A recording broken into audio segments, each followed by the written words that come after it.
meu povo querido, que alegria estar aqui no programa Opção para a Vida. Programa Opção para a Vida que está fazendo aí este mês 30 anos no ar, levando a palavra de Deus, fazendo uma diferença na vida de muita gente. Que alegria, né? Não dá para a gente descrever em apenas uma frase, meus irmãos, a importância deste programa nos dias de hoje. Então eu, pastor Joaquim de Andrade, me sinto honrado de fazer parte deste programa. Eu posso dizer que são mais de 20 anos de participação. Eu colaborei nesses 20 anos pregando a palavra de Deus, dando estudos apologéticos e vendo muitas vidas sendo transformadas. Graças ao programa Opção para a Vida, eu e alguns pastores tivemos a oportunidade de conhecer as 7 igrejas do Apocalipse, além de conhecer também as terras bíblicas de Israel. E isso, meus irmãos, com quase tudo pago pelo governo da Turquia e pelo governo de Israel, foi uma bênção. Eu quero aproveitar aqui também para parabenizar meu amigo Pastor Bosco, sua equipe também. Quero dizer que uma imagem, pastor, uma imagem sólida vale mais do que 1000 palavras. Então, o programa Opção para a Vida está fazendo aí uma diferença enorme na cidade de Campina Grande, na Paraíba e no mundo.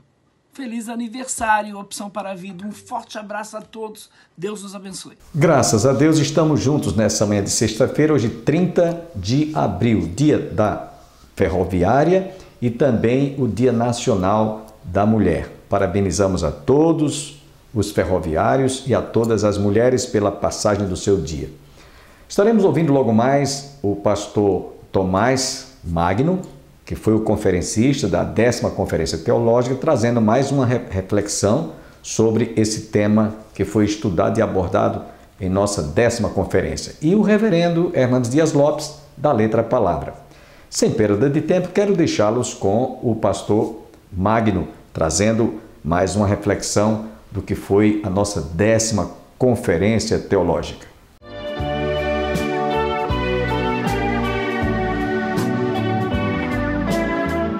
O texto nos diz aqui: e Deus os abençoou e disse: sede fecundos, multiplicai-vos, enchei a terra. Mandato social, como nós vimos. E agora? Sujeitai-a.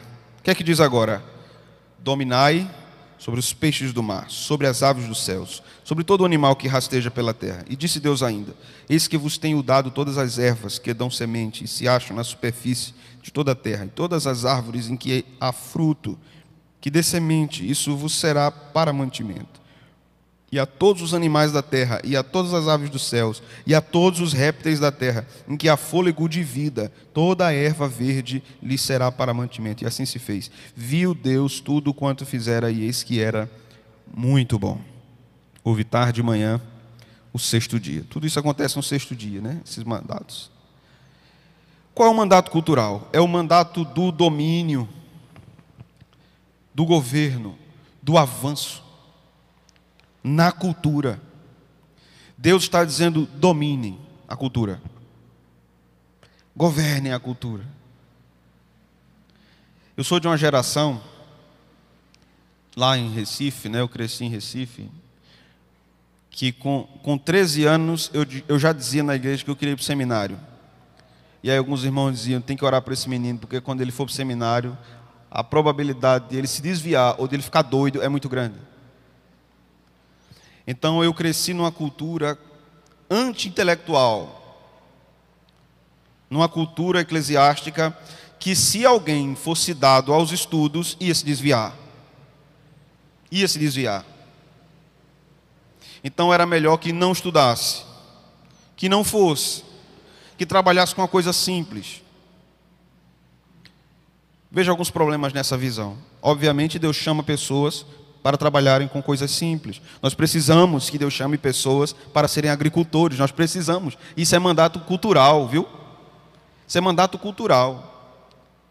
Deus não chama todos para serem pastores ou missionários ou professores. Deus chama uns para serem educadores físicos. Deus chama outros para serem advogados. Deus chama outros para serem administradores, economistas.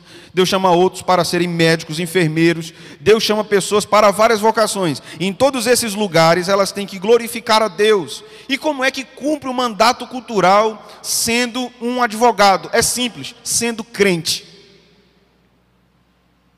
sendo crente no exercício da advocacia. Como é que eu cumpro o mandato cultural sendo médico? É simples, sendo um médico crente. Crente. Cumprindo seus juramentos, cuidando de pessoas com amor, honrando a Deus na sua profissão. É assim que você cumpre o mandato cultural, sendo o melhor médico que você pode, ou o melhor contador que você pode, ou o melhor engenheiro que você pode, ou o melhor profissional que você pode na sua área, trabalhando honestamente, honrando a Deus, fazendo o que Paulo disse em Colossenses 3:23, fazendo como para o Senhor e não para com os homens. Eu trabalho no almoxarifado, então seja para a glória de Deus. Eu sou um gari, seja para a glória de Deus. Eu sou um cobrador de ônibus, seja para a glória de Deus.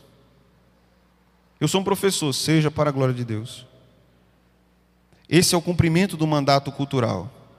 Mas quando nós dizemos assim, não é bom que os nossos jovens estejam envolvidos na universidade, ou estudando, ou se preparando, ou estudando mais, ou fazendo um mestrado, ou um doutorado, não é bom porque eles vão se desviar. A mentalidade não deve ser essa, a mentalidade deve ser outra. A possibilidade de eles se desviarem na universidade, a possibilidade de eles se desviarem no mestrado, a possibilidade de eles ficarem extremamente soberbos quando eles chegarem no doutorado, até antes disso, a possibilidade de tudo isso. Mas a grande questão é como nós estamos os preparando para irem para lá. Como igreja estamos preparando essas pessoas para estarem no mundo, para testemunharem no mundo. Jesus tira os apóstolos, chama os apóstolos e depois envia os apóstolos. Envia-os para o mundo, para testemunharem no mundo. Então Deus continua enviando a sua igreja para o mundo. Deus não nos chamou para um gueto, irmãos. Deus não nos chamou para ficarmos toda a nossa vida dentro do templo. O templo, a adoração, é o cumprimento do mandato espiritual. Mas não é o único mandato. O mandato cultural também existe. E nós devemos ir para o mundo, testemunharmos de Cristo. Algumas pessoas perguntam assim nesses últimos tempos, para a gente entender isso. Pastor, mas se eu ficar cultuando e de casa e não for mais para a igreja, não está bom não? Mas eu não estou cultuando. Você precisa entender algumas coisas sobre isso, sobre culto, sobre adoração. Primeiro, que se nós não tivermos nenhuma alternativa e só tivermos a transmissão, graças a Deus pela transmissão dos cultos. Porque Deus está nos dando um meio provisório para recebermos a sua graça. Meio provisório. Quando nós pensamos em culto, na Bíblia, não pensamos de uma única forma. Preciso pensarmos em termos de distinção. Isso está incluso no mandato espiritual. Então, primeiro, o culto particular. Quando Deus cria Adão, estava só Adão. Então, ele adorava a Deus, né? Não tinha Eva, não tinha os meninos, não tinha ninguém. Então, era um culto particular. Era ele e Deus. Esse culto particular permanece até hoje. É a nossa vida devocional. É a nossa busca em solitude a Deus. A nossa meditação, a nossa oração, a nossa leitura da Escritura. Mas a Bíblia também estabelece o culto familiar. Deus dá Eva a Adão e diz, multipliquem-se. Deus é adorado na família de Abraão, na família de Isaac, na família de Jacó. Isso vem acontecendo em toda a Escritura. No Salmo 78, você lê Deus dizendo, ensine aos seus filhos os feitos do Senhor. O que o Senhor fez contigo, Israel. Isso é um culto familiar. Quando nós então entendemos que existe um culto familiar, quer dizer que nunca mais eu tenho que cultuar a Deus em termos particulares? Não. O culto particular tem um lugar, o culto familiar tem outro lugar.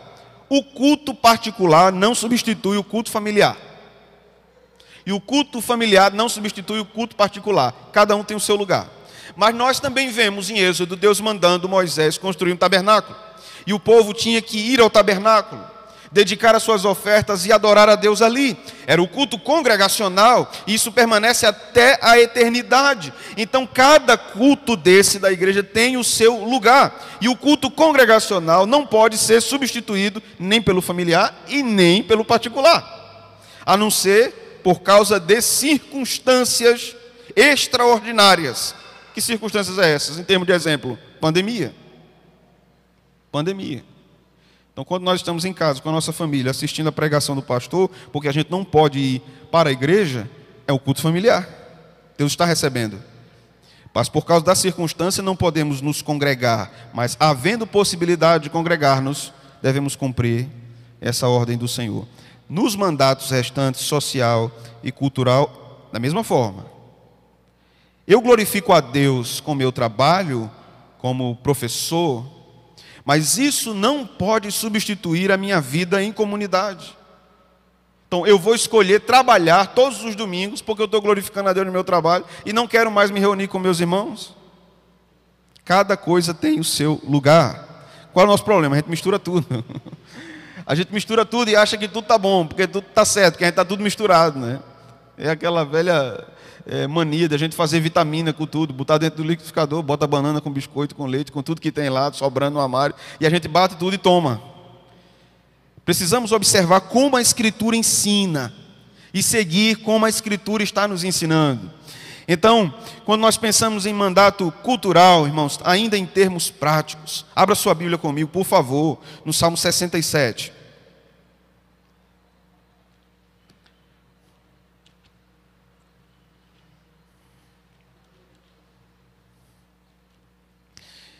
Este é um salmo muito usado, invocado, quando nós falamos sobre missões. É um salmo belíssimo e que reverbera a bênção sacerdotal de número 6 e que nos ensina sobre o mandato cultural relacionado a missões, as missões da igreja. É fundamental para pensarmos sobre esse assunto no mandato cultural e agora fazemos ligação com missões. Veja o que o Salmo diz. Seja Deus gracioso para conosco. Veja a invocação da graça no Salmo. Seja Deus gracioso para conosco e nos abençoe. E faça resplandecer sobre nós o seu rosto. Veja, é a bênção sacerdotal de números 6. Para que se conheça na terra o teu caminho e em todas as nações a tua salvação. Veja, o Senhor nos alcance com graça. O Senhor resplandeça no nosso rosto, o seu rosto, faça resplandecer sobre nós o seu rosto. Para quê? Para que se conheça na terra o teu caminho, em todas as nações, a tua salvação. Veja o versículo 3. Louvem-te os povos, ó Deus, louvem-te os povos todos. Alegrem-se e exultem as gentes, pois julgas os povos com equidade e guias as nações da terra. Louvem-te os povos, ó Deus, louvem-te os povos todos. A terra deu o seu fruto, e Deus, o nosso Deus, nos abençoa. Abençoe-nos, Deus, e todos os confins da terra o temerão. Veja que o mandato cultural está ligado ao avanço missionário da igreja. Não podemos esquecer isso. Como nós vamos transformar a cultura? Com profissionais cristãos em lugares importantes? Entendendo que os nossos jovens, tanto a igreja como eles entendendo, de que quando eles ocupam uma cadeira, uma cátedra, ensinando na universidade, aquilo é um chamado de Deus para eles, para que eles honrem a Deus lá, mas não perdendo de vista isso aqui, que a cultura será transformada quando o evangelho avançar em sua pregação. Esse Brasil não será transformado quando poderes políticos forem mudados. Ele só será transformado quando os púlpitos dessa nação estiverem em chamas, pregando o evangelho verdadeiro de Cristo. Quando Deus levantar profetas e colocar esses homens em seus púlpitos e eles denunciarem os pecados do mundo, do Estado, da cultura, e vidas serem salvas, mudadas, transformadas e agora enviadas para uma cultura, que é o que nós chamamos de redenção da cultura. Deus chama pessoas para vários lugares. Deus chama crentes para ocuparem cargos políticos. Deus chama crentes para ocuparem cargos administrativos. Deus chama crentes para serem missionários de tempo integral. Deus chama crentes para serem artistas, para serem cineastas, para serem artistas plásticos, fotógrafos, cinegrafistas, repórteres, jornalistas. Deus chama esses crentes para que eles entendam que a sua missão é glorificar a Cristo onde Cristo os colocou. Quando eu era adolescente, na nossa igreja tinha muita conferência missionária. E aí os missionários vinham e davam os testemunhos do campo, né? Era assim, você saía, era interessante, Porque muitos missionários diziam isso. Em vez de você comprar uma lata de Coca-Cola para tomar depois do culto, você deve dar de oferta para missões. Aí toda vez que eu ia tomar Coca-Cola depois do culto, eu ficava com a consciência pesada. Meu Deus, não posso nem comprar um cachorro quente. É claro, nós devemos ter um compromisso financeiro com missões, mas não podemos limitar o que é a missão da igreja a missões apenas. A missão da igreja é missões, mas a missão da igreja é glorificar a Deus em todas as áreas. Então Deus não chamará todos para serem missionários na África, mas Deus chamará muitos para serem missionários na cidade, na universidade, no trabalho, no seu bairro, no seu condomínio. Todos nós somos missionários, né? Aí repito a fala do velho Spurgeon: se um crente não é um missionário, ele é um impostor. Todo crente é um missionário. Todos nós somos chamados para isso, mas fomos colocados estrategicamente por Deus em vários lugares. Isso é mandato cultural. Agora, voltando para missões. Por outro lado, não podemos dizer que como igreja estamos sendo fiéis ao mandato cultural se nós não plantamos igrejas e não avançamos com missões. Basta você entrar em favelas e ver o que igrejas estão fazendo dentro delas. Podemos ter várias críticas, irmãos. Podemos ter várias críticas. Mas quem tem entrado nas comunidades pobres são os nossos irmãos pentecostais. Nós não temos ido. Quem tem pregado lá dentro do esgoto, lá dentro das comunidades onde tem boca de fumo, tráfico de droga, favela, armamento pesado de criança, aviãozinho de traficante. Quem tem entrado lá são muitos crentes desses que não sabem qual é a cosmovisão do capítulo 1 de Gênesis. Mas eles sabem que Jesus é Salvador, é verdade e vida, de que Jesus mudou a vida deles, e ainda que eles falem coisas erradas a respeito do Evangelho, Jesus está dentro deles. E nós que sabemos tanto de teologia? John Owen foi um pastor congregacional eminente, um teólogo importante. John Owen diz um negócio que arrepia os cabelos de qualquer teólogo. Ele diz assim: é melhor saber menos teologia e viver mais com Jesus. Ter uma vida mais fervorosa. John Owen, um grande teólogo, uma mente extraordinária, privilegiada. É melhor saber menos e ter mais Jesus. Perguntaram a ele certa vez o que é que ele achava de John Bunyan, aquele que foi o autor do Peregrino. John Bunyan era um latoeiro, não é? John Owen disse: eu abriria a mão de toda a minha erudição, toda a minha formação acadêmica para ter a piedade de John Bunyan. Que aprendamos sobre mandatos, mas que não fique apenas na cabeça, que desça para o coração e que vá para as mãos. Que vá para as mãos. Veja o que Deuteronômio diz, a gente vai encerrar com isso agora. Capítulo 6 de Deuteronômio.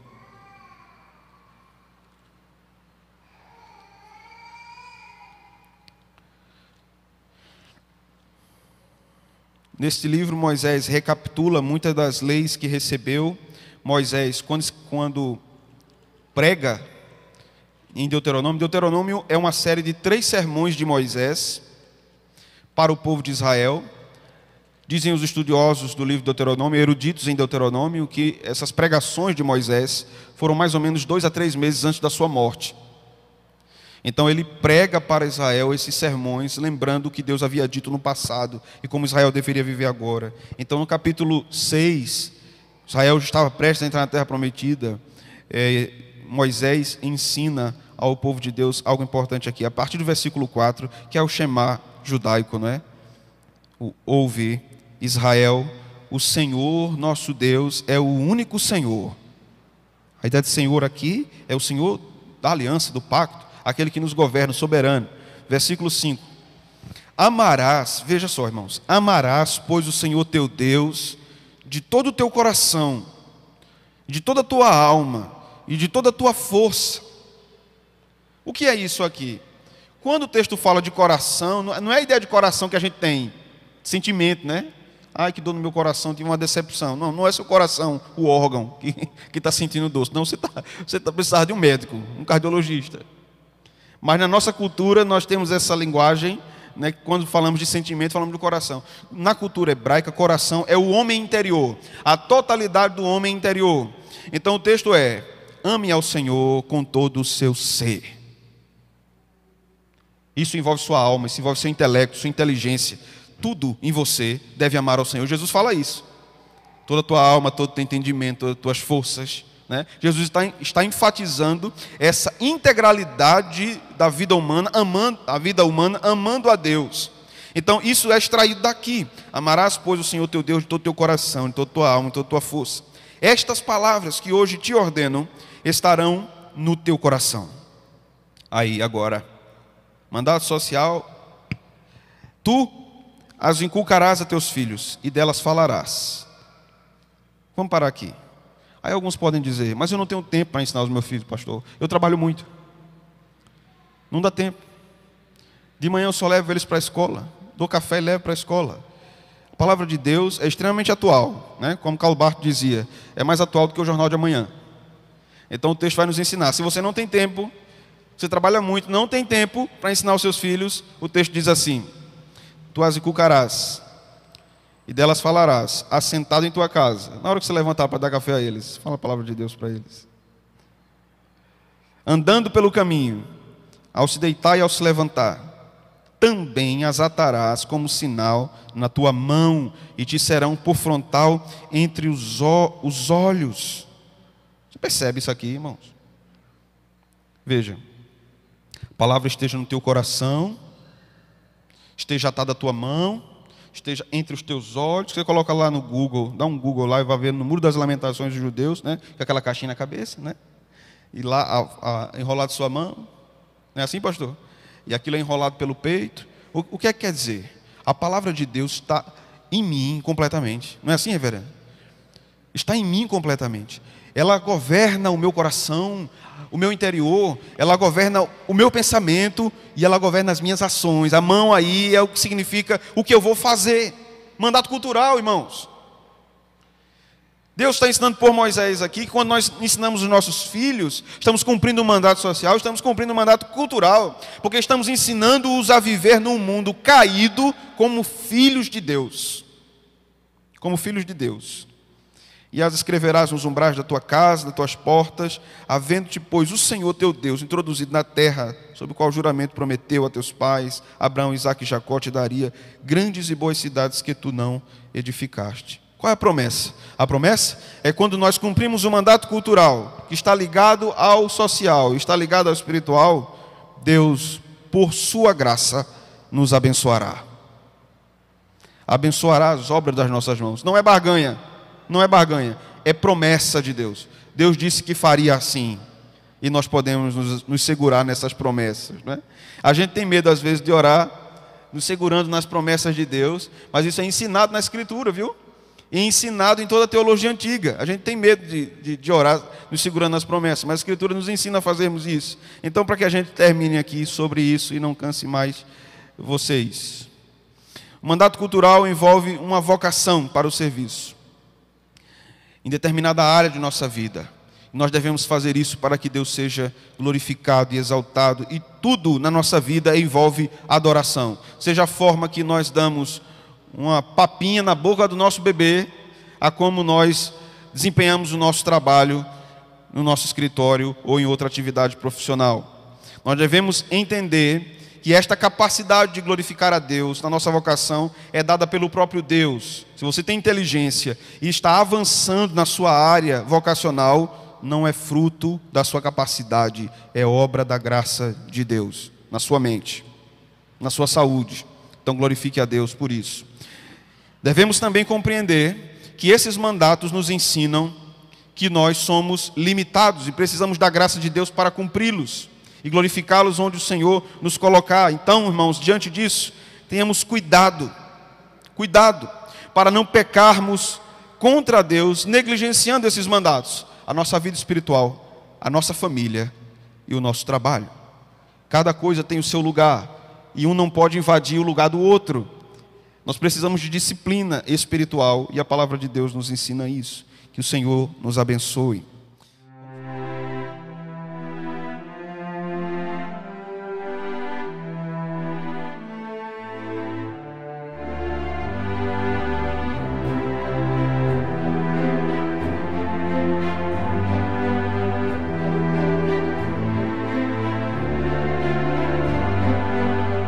A salvação não é resultado das obras que nós realizamos para Deus. A salvação é fruto da obra que Deus realizou por nós em Cristo Jesus.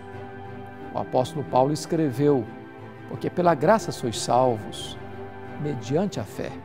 Isto não vem de vós, é dom de Deus, não de obras para que ninguém se glorie.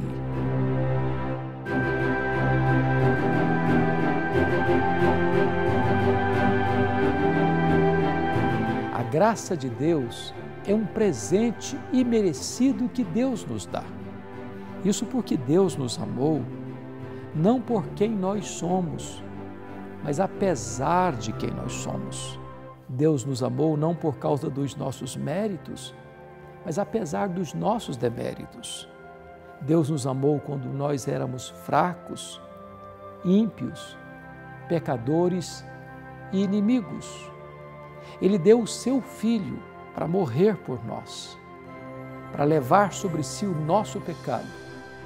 E Jesus Cristo verteu o seu sangue naquela cruz, em nosso lugar, em nosso favor, para recebermos a vida eterna. A salvação é de graça para nós, mas custou tudo para Deus, o sangue do seu próprio Filho. Nós não podemos baratear a graça é riquíssima, é caríssima, é preciosíssima, mas para nós é gratuita.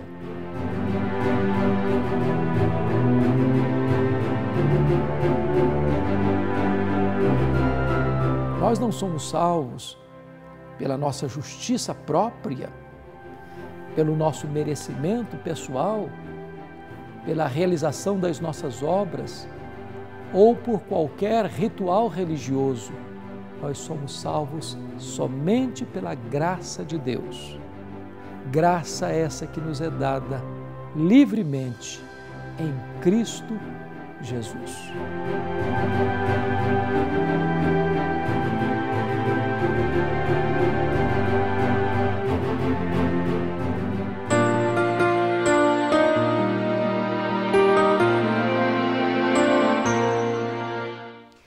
Acredito que você foi profundamente abençoado através de todo o nosso programa. Não perca nesse final de semana, no início deste domingo, participar do nosso culto de escola dominical às 9 horas, culto divino às 18 horas, às terças-feiras, culto de oração e às quintas-feiras, estudo bíblico. Estamos estudando a primeira carta de São Pedro. Vale a pena você participar. Os cultos são presenciais, 30% da capacidade do templo, e também pode ser transmissível, você pode assistir em casa. Agradecemos a todos que estiveram conosco, um bom final de semana e até segunda-feira, se Deus assim nos permitir. Louvamos a Deus pelos 30 anos do programa Opção para a Vida, que tem sido um instrumento do Senhor para transformar milhares de vidas ao longo dessa jornada. E, em particular, quero agradecer a Deus pela oportunidade que tive de poder participar do programa na década de 90 por alguns anos, trazendo aconselhamento e edificação para jovens, mostrando que é possível termos uma vida digna diante do Senhor, apesar da situação que nós vivemos, da sociedade corrompida. Glória a Deus por essas grandes oportunidades, jamais serão esquecidas. Eu gostaria de agradecer a Deus pelos mantenedores, pelos colaboradores e pela liderança na pessoa do pastor João Bosco de Moraes. E minha oração é que esse programa ainda tenha vida longa.